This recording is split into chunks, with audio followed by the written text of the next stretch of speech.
여러분 안녕하세요. 이번 영상에서는 우리 프랑스로 가보도록 하겠습니다. 그래서 오늘의 주제는 프랑스 혁명.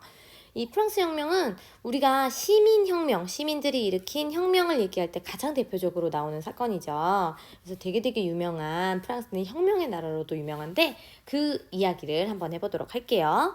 자, 그럼 혁명 전에 프랑스는 어땠냐? 여러분들 알다시피 루이 14세부터 이어지는 그런 절대왕정, 그래서 왕이 곧 그 국가다 막 이러면서 굉장히 왕권이 강했고, 이 신분제는 굉장히 불평등한 모습을 보였어요. 자, 이거 보시면 이게 프랑스의 신분제의 모습인데 숫자로 매겨져요. 그래서 1, 2, 3. 그래서 1신분은 성직자, 2신분은 귀족, 그리고 3신분은 나머지. 그래서 우리 상공 시민, 그리고 농촌에서 농사짓는 농민, 그리고 노동자, 이런 사람들이 다 평민, 바로 제3신분에 들어갔습니다. 당연히 전체 인구 중에 가장 많은 98%를 차지하고 있었죠. 그런데 프랑스가 되게 더러운 세상이었던 게 말이에요. 바로 이 1, 2신분은 모든 특권을 다 가지죠. 특히 면세, 세금을 면제받는 특권이 있었고요. 그런데도 불구하고 정치에는 아주 활발하게 참여해서 자기 목소리를 낼 수 있었죠. 그런데 제3신분은 그 반대예요. 바로 세금 대부분을 이 제3신분 평민들이 내고 있는데 정치에는 참여할 수 없었어요. 목소리를 낼 수 없었어요. 바로 그래서 당연히 제3신분들의 불만이 커졌을 거고, 이러한 모순된 제도를 뭐라고 하느냐? 바로 구제도.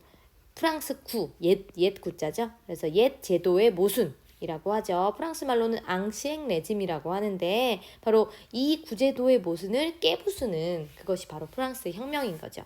구제도의 모순을 나타내는 그림이 바로 이거예요. 아마 이게 1신분, 2신분, 그리고 3신분이겠죠. 그래서 3신분이 모든 것을 짊어지고 1, 2신분들을 먹여 살리는 그런 모습을 여러분은 보실 수 있죠. 그런데 이런 제3신분의 불만을 뭔가 혁명으로 진짜 폭발시킨 건 바로 이런 것들이었어요. 첫 번째, 미국에서 독립을 해서 그 새로운 나라가 세워졌대. 그 나라는 민주주의래. 라는 그런 소식들이 전해지면서 이제 좀 더 뽐뿌질 되는 거고요. 그다음 또 하나는, 야, 아무리 봐도 이 불평등은 아니잖아. 이성적으로 생각하면 아니잖아. 바꿔야 돼. 라고 생각하는 계몽사상. 이런 거에도 영향을 받았죠. 자, 그럼 이 시기 프랑스 왕실은요, 왕은 루이 16세였습니다. 그리고 그의 부인은, 바로 마리 앙뚜아네트라고 불리는 여자였어요. 우리가 보통 얘기할 때 사치스러운 여자의 대명사로 불리는 이 둘이 이제 프랑스 왕실을 차지하면서 계속해서 사치스러운 생활, 그리고 전쟁을 해나갔던 거죠. 그래서 프랑스는 거의 정말 나라에 돈이 빚도 엄청나게 많았던 그런 상황이었어요. 그래서 베르사유 궁전 안에서 계속해서 사치스러운 생활을 했던 거죠.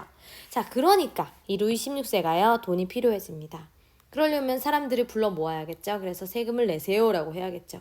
그래서 회의를 소집합니다. 바로 그 회의는 1, 2, 3신분이 모두 모이는 회의예요. 그래서 3부회라고 부릅니다. 세 신분을 함께 모은 건데 진짜 오랜만에 모은 거예요. 그러면 여기서 가장 기대가 큰 건 바로 3신분입니다. 드디어 우리도 우리의 목소리를 낼 기회가 생겼어! 라는 거죠. 그래서 부푼 가슴으로 정말 3부회에 참여를 하는데 상황은 별로 3신분에게 좋지 않았어요. 그래서 1, 2신분은 이렇게 쿵짝이 맞아가지고 자기들끼리 막 결정을 하려고 하고 3신분만 혼자 이렇게 두는 거죠. 게다가 3신분이 인구상으로 제일 많잖아요. 그런데 그 인구별로 투표를 하는 게 아니라 뭔가 1신분, 2신분, 3신분 똑같이 투표를 한다고 하니까 3신분의 불만이 점점 커져갈 수밖에 없죠. 그래서 결국요, 이 3신분이 뭔가 이 3부의 회의장에서 화가 많이 나요. 그래서 회의장을 뛰쳐나옵니다. 뛰쳐나오면 그 옆에 테니스 코트가 있었거든요. 테니스장. 그 테니스 코트에서 자기들끼리 차별에 반대하면서 자기들끼리 의회를 결성해요. 그 의회가 바로 국민의회. 이것은 바로 제3신분들, 평민들만이 참여한 그런 의회였죠. 그러니까 나라에서는 이걸 싫어하겠죠. 그래서 아니 왜 그렇게 협조를 안 하고 자기들끼리 따라와 그러는 거야 막 이러면서 루이 16세는 이 국민의회를 강제로 해산시키려고 합니다. 해산. 그러니까 결국 분노한 시민들, 바로 제3신분들이 뭔가 우리도 이제 드디어 보여줄 때가 됐어 라고 하면서 분노를 보여주는데, 바로 바스티유 감옥 이라고 하는 그 당시 왕에게 반항하는 자들이 갇혀 있었다는 이 감옥을 습격함으로써 진짜 혁명이 시작된 거죠. 그래서 그때 물었어요. 왕이 이것은 반란인가? 그랬더니 이것은 혁명입니다. 얘기한 거죠. 그래서 독재, 왕의 독재와 그런 삼신분에 대한 차별에 맞서서 국민들이 일어선 사건, 그 시작이 바로 바스티유 감옥 습격 사건입니다. 그러면서 이제 이 혁명은 전국으로 확산되게 되는 거죠. 그러면서 이제 이 국민의회 제3신분들은 뭔가 우리가 원하는 세상을 사람들에게 선언을 해야겠죠. 그래서 선언한 게 인간과 시민의 권리에서 너무 길어서 우리는 인권선언이라고 부릅니다. 프랑스 인권선언. 그래서 여기 보면 자유, 평등, 그것이 그 하늘이 준 권리다. 그래서 그거에 저항, 만약에 그걸 지켜주지 않으면 저항할 수 있다. 왜냐? 국민에게 주권이 있으니까 라고 하는 바로 민주주의를 담은 문서죠. 그래서 자유, 평등, 국민주권, 이것이 바로 프랑스 혁명의 기본 정신이고요. 바로 민주주의의 정신을 담고 있는 거죠. 그래서 그동안 사람들을 괴롭혔던 구제도가 이제 끝났다라는 것을 보여준 문서죠. 그러면 정말로 이런 세계상이 된 건가요? 여기 30분이 위로 올라가고 1신분, 2신분이 이렇게 있는 거예요. 정말로 이런 생각이, 이런 사회가 바로 됐을까? 알아봅시다. 프랑스 밖에서는요, 주변 나라들이 난리를 칩니다. 왜냐? 바로 이것 때문이죠. 이 프랑스 혁명의 불길이 자기네 나라까지 혹시 올까봐. 그래서 자기네들 시민들도 막 그 혁명을 일으킬까봐 주변 국가의 그 왕실, 이런 곳에서 막 군대를 보내가지고 프랑스를 공격해서 혁명을 막으려고 해요. 그러니까 프랑스는 지금 혁명인데 거기다 다른 나라와 전쟁까지 해야 되는 거죠. 그러면서 프랑스 혁명 일어난 직후 굉장히 상황이 많이 안 좋아져요. 그래서 물가는 올라가고 또 식량 부족해지고 전쟁 때문에 막 사람들의 마음은 흔들리고 야, 이 혁명이 맞는 거냐 막 이런 얘기를 하게 되는 거죠. 그리고 점점 과격해지고요. 사람들이 막 이렇게 해서 왕궁을 습격하자 막 이런 얘기까지 하게 되는 거죠. 근데 아직 왕은 누구냐면 루이 16세거든요. 그런데 그 루이 16세가요, 세상에 이러한 혁명의 과정 속에서 외국으로 탈출을 하려다가 붙잡힙니다.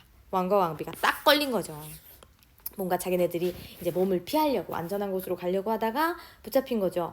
와, 왕과 왕비 그대로 볼 수가 없었습니다. 그래서 프랑스 시민들은 이 루이 16세와 부인 마리 앙뚜아네트를 처형하죠. 그래서 이제 프랑스에 더 이상 왕은 없다라고 얘기한 거예요. 그러면 왕 대신 바로 공화정을 수립하게 되는 거죠. 그래서 왕이 없는 그런 정치를 시작하면서 좀 더 민주적인 나라를 만들려고 했어요. 그래서 바로 이곳 루이 16세와 마리 앙뚜아네트가 처형당했던 이런 곳 단두대, 바로 머리를 자르는 곳이었죠. 그러면서 이제 공화정을 이끄는 사람으로 이 사람이 나오는데요. 이 사람은 너무 혁명에 정말 빠져버린 사람이에요. 그래서 나는 다 바꾸고 싶어. 그런데 나에게 반대하는 사람이 있다. 그거는 있을 수 없어. 그래서 혁명, 내가 혁명을 하려고 하는데 거기에 방해하는 사람들은 모두 처단해야 한다.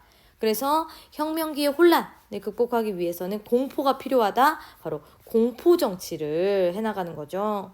그래서 이 사람은 엄청 처형을 해요. 그래서 엄청나게 많은 사람들을 단두대로 보내면서 이런 공포 정치를 하니까 아, 혁명도 좋지만 이거 좀 아닌데? 라고 생각하는 사람들이 많아지면서 결국 로베스피에르도 단두대의 이슬로 사라집니다.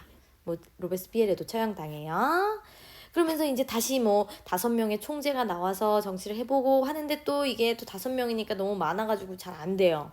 그래서 누군가 카리스마 넘치는 누군가가 필요한 거죠. 바로 그게 누구냐? 이분입니다. 이분 얼굴 잘 모르겠다고요? 그러면 이렇게 보면 아시려나요? 바로 이분, 그렇죠. 나폴레옹입니다. 나폴레옹. 나폴레옹은 아까 주변국들이 막 프랑스를 공격했다고 했잖아요. 혁명 막으려고. 그때 그것들을 물리치면서 아주 인기를 얻은 그런 사람이에요. 그래서 이제 점점 사람들의 그 마음을 모아서 결국 권력을 장악하게 되는 거죠. 그래서 이 사람이 쿠데타를 일으켜서 권력을 완전 장악하고 혁명을 이어가겠다고 선언합니다. 그래서 법전을 만들어요. 나폴레옹 법전, 이거 아주 유명한 법전이거든요. 이 법전에 프랑스 혁명의 정신, 바로 자유와 평등의 정신을 담은 거죠. 그런데 이걸로 성이 안 찼나 봐요. 그래서 뭔가 난 더 높은 사람이 되고 싶은 거죠. 그래서 자기가 자기 스스로 황제의 관을 씁니다. 그리고 프랑스 황제에 즉위하는 거죠. 우리가 혁명을 통해 기껏 민주적인 나라를 만들려고 했는데 갑자기 프랑스에는 황제가 나오게 된 거죠. 이거 좀 아닌데 라는 생각이 드는데요. 어쨌든 이렇게 황제가 된 나폴레옹은 이 프랑스 주변국들을 하나하나 정복해 가기 시작합니다. 그래서 여기가 프랑스인데요.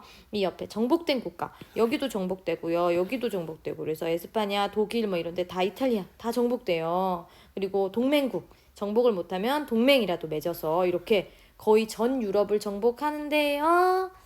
하려 했는데 영국에게는 패배하죠. 영국은 아무 색깔이 칠해져 있지 않죠. 그래서 이 나폴레옹이 영국에게 너무 분한 거죠. 어떻게 하면 영국을 곤란하게 할 수 있을까? 그래서 따단, 바로 영국을 굴복시키기 위해서 영국의 그 앞을 닫아버린 거죠. 그래서 대륙의 국가들이 영국과 무역을 하지 못하도록 대륙 봉쇄령, 대륙을 닫아버리는 그런 명령을 내린 거죠. 그럼 이렇게 하면 영국이 힘들 줄 알았어요. 힘들어서 나폴레옹에게 항복할 줄 알았죠. 그러나 영국이 힘든 게 아니라 여기 있는 나라들이 영국과 무역을 못해서 힘든 거예요. 결국 대륙 봉쇄령을 어기고 영국과 무역하는 나라가 나타났습니다. 그게 누구냐? 바로 러시아예요. 그래서 러시아를 혼내주러 나폴레옹이 갑니다. 그런데요, 모스크바 너무 추워요. 그래서 이 추위 속에 제 아무리 나폴레옹이라도 어쩔 수 없었던 거죠. 그래서 러시아 원정을 크게 실패하고 돌아오게 되는데, 그 소식을 듣고 유럽 여러 나라들이 나폴레옹을 한꺼번에 공격하는 거죠. 그래서 나폴레옹은 잡혀서 유배를 갔는데 또 탈출을 해요. 스멀스멀 기어 나와서 또 권력을 잡아요. 그러다가 다시 잡혀가지고 더 먼 섬으로 유배를 가게 되면서 결국 나폴레옹은 몰락을 하게 됩니다. 결국 영국을 혼내주려다가 러시아 원정을 갔다가 결국 실패를 하게 된 거죠. 자, 그런데 이 나폴레옹 잠시 지나갔던 사람이 아닙니다. 유럽에 굉장히 큰 영향을 미쳤어요. 첫 번째는 뭐냐? 나폴레옹이 이렇게 주변국들을 정복하는 과정에서 바로 나폴레옹이 어떤 정신을 퍼뜨린 거죠. 그 정신이 바로 프랑스 혁명의 정신이에요. 바로 자유. 그래서 전 유럽의 자유주의, 자유를 향한 사람들의 마음이 점점 커집니다. 그리고 또 하나, 프랑스의 공격, 나폴레옹의 공격을 여러 나라들이 막아내는 과정에서 맞서 싸우는 과정에서 바로 우리는 에스파냐 민족이야, 우리는 오스트리아 민족이야 라는 어떤 우리는 하나의 민족이야 라는 그런 생각이 성장하게 되는 거죠. 그래서 자유주의, 뭔가 자유를 향한 노력, 그리고 우리 민족을 지켜야 해라는 그런 노력들이 점점 나오게 된다는 거. 그래서 우리는 나폴레옹 잘 기억을 하시고, 프랑스 혁명은 결국 나폴레옹으로 끝났다라는 것을 알아두시면 되겠습니다. 고생하셨어요.